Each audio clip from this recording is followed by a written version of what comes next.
my friend, I have a favor to ask. I'm running as a hero in the 2023 St. Jude Memphis Marathon weekend. St. Jude heroes are runners who fundraise while they train for their race, and I am proud to be a part of this nationwide alliance against childhood cancer.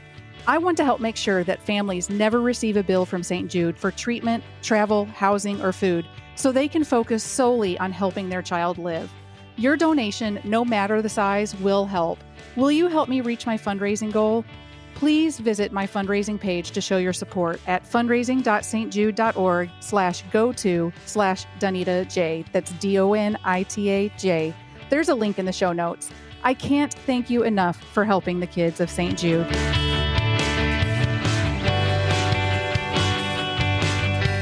Triathletes, prepare to embark on a voyage that transcends the finish line. Today, we're stepping into the heart of triathlon territory, exploring the often perilous training journey. You see, every swim stroke, every pedal rotation, and every step taken in the name of triathlon holds the promise of growth and achievement.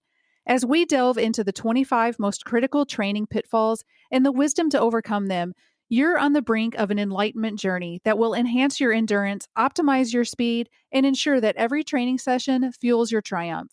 Whether you're a seasoned pro or just dipping your toes into the world of triathlons, this episode is your guide to smarter, more effective training. So gear up and get ready, because the training track to success starts right here. Listen in for episode 44 of the official Triathlete Podcast.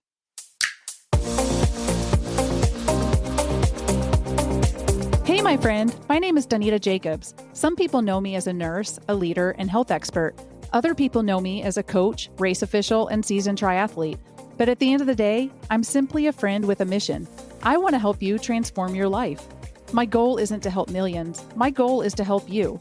Welcome to the official Triathlete Podcast, where you will learn about all things multisport, broken down into bite-sized pieces, and how we can blend life demands with fitness goals.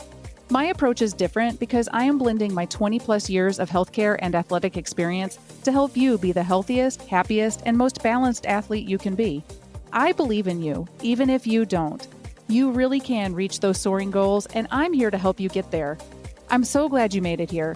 If you have a question or topic idea, get in touch and let me know. After all, this show is for you. Enjoy!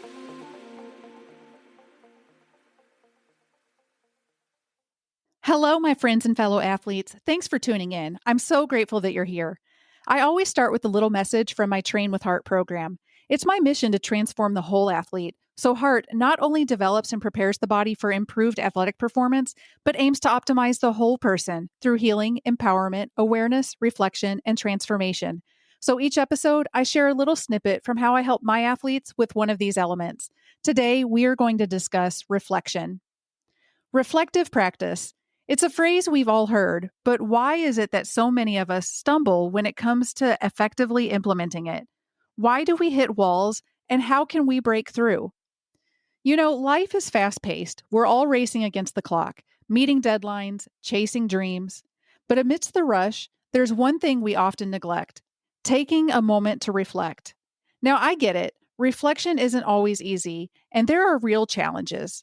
You see, we all know that reflection is key to growth, but sometimes life throws curveballs, and we find ourselves staring at a blank page, wondering where to start. So let's dig into these challenges and, most importantly, discover how to crush them. So challenge number 1 is time constraints. One of the most common barriers to reflective practice is time. In our fast-paced lives, who's got a spare moment to sit down and ponder? But remember, you make time for what you prioritize. So solution number 1 is the hustle and bustle of life can make it seem impossible to carve out moments of reflection. But here's a thought. What if you start with just 5 minutes a day?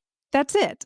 Before you dive into emails or as you wind down at night, give yourself those mere 300 seconds. Consistency over duration always. Schedule it. Just like you schedule your training sessions, schedule time for reflection. Find a quiet spot, grab a journal, and let your thoughts flow. Challenge number 2, reluctance to face shortcomings. It's not always easy to confront our own limitations and mistakes. Admitting we need to grow can be uncomfortable. It's human to avoid what makes us uncomfortable. But growth? It thrives at the edge of discomfort. If you've made a mistake, missed a goal, or even let someone down, it's crucial to face it. Only by acknowledging can we move forward and grow. Solution number 2, embrace imperfection. Understand that reflection isn't about dwelling on your shortcomings. It's about acknowledging them and finding ways to improve. Don't fear your weaknesses. They're your greatest teachers. Challenge number 3 is not knowing how to reflect effectively. This is a big one. Many folks simply don't know where to start or how to structure their reflection. It can be overwhelming. So, solution number 3, for some, the challenge isn't the willingness, but the method. If you're wondering, how do I reflect effectively? Consider starting out with guided practices. There are a myriad of resources out there, from apps to journals designed to guide you through the process. Use prompts. There are tons of reflection prompts and exercises available online. Find ones that resonate with you. Start with simple questions like, what went well today? Or what could I have done better? Overcoming these barriers is a journey, but remember this: reflective practice is a gift you give yourself.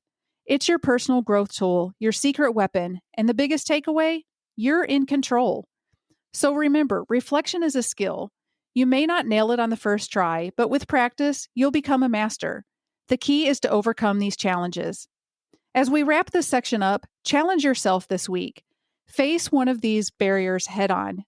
Give yourself the time, confront a shortcoming, or seek a tool to guide your reflection, because the most profound insights often come from within.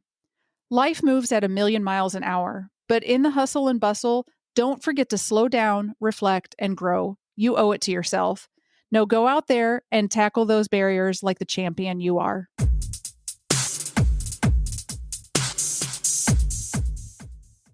Ever felt like you're treading water, both figuratively and literally, in your training journey? Well, you're not alone.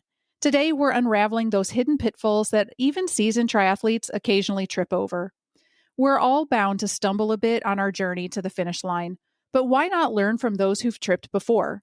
Today, we're discussing 25 common training mistakes and, most importantly, how to sidestep them. Let's get to it. Number 1 is neglecting recovery. Many athletes push through intense training without enough rest. Remember that muscles grow and improve during recovery, not the workout. The avoidance tip is to schedule your rest days. Consider active recovery like yoga or light swims and ensure you're getting plenty of sleep. Number 2 is over-focusing on one discipline. It's easy to overtrain in our favorite discipline while neglecting the others.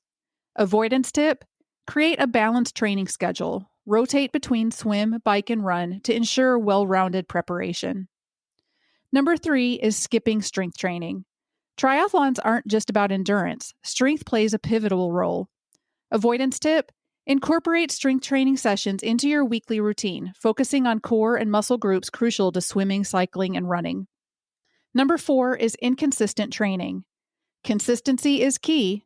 Erratic training can prevent progress and increase injury risks. Avoidance tip: set a weekly training schedule, stick to it as closely as possible, and track your workouts. Number 5 is ignoring nutrition. What you fuel your body with is just as important as how you train it. Avoidance tip: plan balanced meals, stay hydrated, and consider consulting a nutritionist familiar with the demands of triathlons. Number 6 is not practicing transitions. Triathlons aren't just 3 events, they're also the transitions between them. Avoidance tip: dedicate time to practice transitioning, optimizing your setup, and shaving off crucial seconds. Number 7 is avoiding open water swims. Training exclusively in a pool can lead to a shock on race day. Avoidance tip: incorporate open water swims into your training. Get accustomed to waves, visibility issues, and navigating. Number 8 is neglecting mental preparation. Triathlons are as much a mental challenge as a physical one. Avoidance tip: engage in visualization techniques, mindfulness, and consider meditating to strengthen mental endurance. Number 9 is buying too much too soon. It's tempting to get all the latest gear immediately. Avoidance tip: start with the essential equipment. As you progress, identify where investments in gear can genuinely benefit your performance. Number 10 is training always at the same intensity. Training at one pace isn't optimal for progress. Avoidance tip: vary your workouts. Incorporate interval training, long, steady rides or runs, and high-intensity bursts. Number 11 is isolating training. Training solo can miss out on valuable team dynamics. Avoidance tip: join a local triathlon club or group, learn from peers, and benefit from team workouts. Number 12 is ignoring injuries. Pushing through pain can lead to long-term damage. Avoidance tip: listen to your body. If something feels off, rest and consult a professional if needed. Number 13 is not setting clear goals. Training without specific objectives can lead to aimless effort and lost motivation. Avoidance tip: define clear, measurable goals. Whether it's completing a certain distance in a specific time or mastering transitions, setting milestones will guide your training and provide motivation. Number 14 is underestimating the importance of technique. Raw strength and endurance are great, but inefficient technique can drain energy. Avoidance tip: dedicate sessions to technique refinement. For swimming, this might mean improving your stroke efficiency. In cycling and running, your posture and stride can have a significant impact. Number 15 is not mimicking race conditions. Training in conditions vastly different from your race can set you up for surprises. Avoidance tip: familiarize yourself with the race conditions. If the event is hilly, train on hills. If it's in a hot location, try some heat acclimation training when possible. Number 16 is poor pacing strategy. Going all out from the start can lead to premature fatigue. Avoidance tip: practice pacing during your training sessions. Understand your thresholds and train your body to sustain effort over the race's duration. Number 17 is overhydration or dehydration. Both can drastically impact performance and health. Avoidance tip: understand your hydration needs. During longer training sessions, practice drinking at intervals and note how your body responds. Use electrolyte solutions if sweating heavily. Number 18 is not testing new gear before race day. New shoes or equipment can cause unexpected discomfort. Avoidance tip: always test new gear multiple times during training. Never introduce a completely new item on race day. Number 19 is avoiding drills. While continuous training is great, drills can enhance specific aspects of performance. Avoidance tip: incorporate drills tailored to each discipline. For example, use single leg drills for cycling or focus on kick strength and ankle flexibility in swimming. Number 20 is neglecting core strength. A strong core stabilizes the body, improves efficiency in all three disciplines. Avoidance tip: add core strengthening exercises to your weekly routine. Planks, Russian twists, and leg raises are good starters. Number 21 is not seeking feedback. Sometimes we can't spot our own mistakes. Avoidance tip: regularly seek feedback, whether it's from a coach, fellow triathletes, or video analysis. An external perspective can pinpoint areas for improvement. Number 22 is over-reliance on technology. While tech tools like heart rate monitors are valuable, solely relying on them can sometimes overshadow the body's natural signals. Avoidance tip: regularly train without tech. Learn to understand and trust your body's feedback, perceived effort, breathing rate, and muscle fatigue.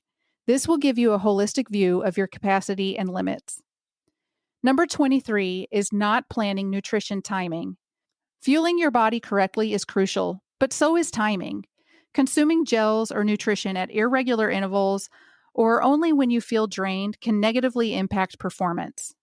Avoidance tip: develop a nutrition timing strategy. During training, test different intervals for consuming gels, chews, or drinks. For instance, some athletes may benefit from a gel every 30 minutes during a long bike ride. By race day, you should have a clear plan of when and what you'll consume. Number 24 is skipping stretching and flexibility work. With all the focus on swim, bike, and run, it's easy to neglect flexibility until an unavoidable injury occurs. Avoidance tip: incorporate a routine of dynamic stretches before workouts and static stretches post-workout. Consider adding a weekly yoga or Pilates session to your routine. This not only prevents injuries, but can also improve power and efficiency by increasing your range of motion. And number 25, training exclusively at high altitudes or low altitudes. Altitudes impact athletic performance. If you train only at one altitude but race at another, you may face unexpected challenges. Avoidance tip: if possible, try to incorporate some training sessions at altitudes similar to your race.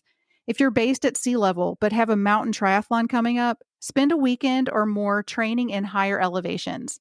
If that's not feasible, there are altitude training masks and some indoor facilities designed to simulate high altitude conditions. While not a perfect replacement, they can provide some adaptation. Okay, there we have it, an extended list of triathlon training snags and, more importantly, the best strategies to dodge them.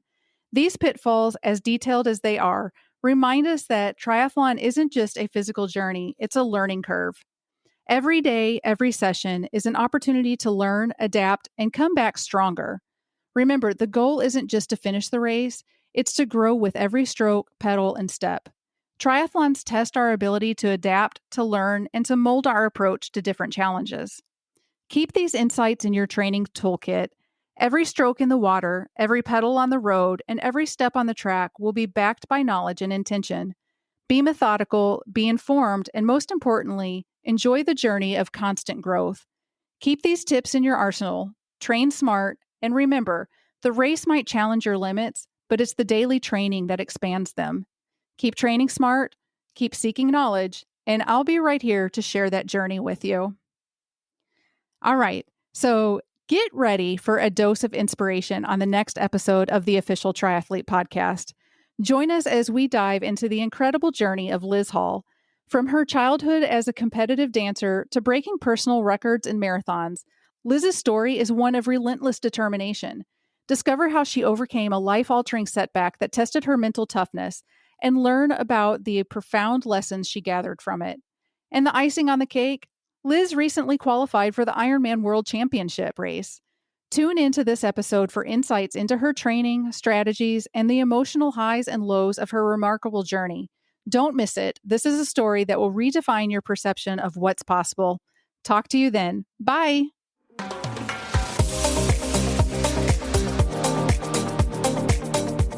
That's all for now. Thanks for tuning in. I want to get to know you, so head over to trynursecoaching.com and sign up for a free 30-minute goal-setting session. Love the show? I'd be forever grateful if you left a review and shared the podcast with your friends. And remember, do things that are hard.